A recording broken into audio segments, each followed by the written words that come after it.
Morning, grace and peace. Welcome to Find the Intersection. My name is Paul Dezay. Today we're talking about Psalm 14. Today's Thursday, which means we're typically talking about the Psalm of the week. And today, Psalm 14, so it's a Psalm of David, and it's a Psalm in which David is seeing the godlessness that's made up of his people. All right.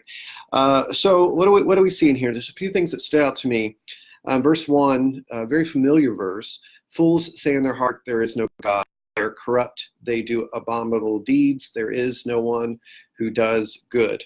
It's interesting, when we typically refer to this verse in the church, we refer to it from an atheistic standpoint. But really, that's not what's going on here. It talks about people who aren't living according to their beliefs. Twice it says in this passage, no one who does good. We're talking about behavior here.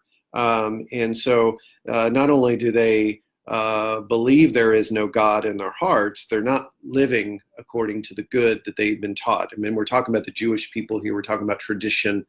And twice it mentions, it kind of references back maybe a little bit of Noah's Ark time, where God looks and sees that no one's good, or maybe the golden calf story where, they all ditch God to go for the golden calf. So what we see here is their behavior is not living up to how God has instructed them to live. The second thing that I see in this passage is that there is violence against one another. We see that God's people are doing evil. They're evildoers. But verse 4, it says, who eat at my people as they eat bread. It speaks to violence. And so people are eating up one another. And then in verse number 6, it talks about confounding the plans of the poor. In other words, the rich get richer, the poor get poorer. There's something that's going on that is distancing the poor from their needed resources. And the last thing that stood out to me is the last verse, which talks about the heart of God is deliverance. God desires to deliver these people from themselves, right? And so he wants to restore the fortunes of his people.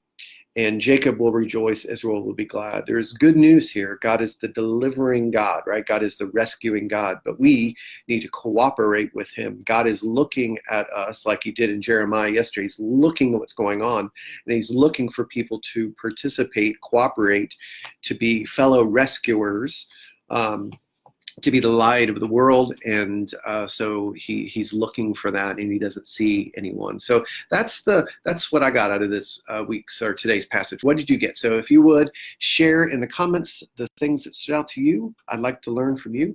And hey, we'll be back tomorrow with the intersections. So have a good day, everybody. Grace and peace.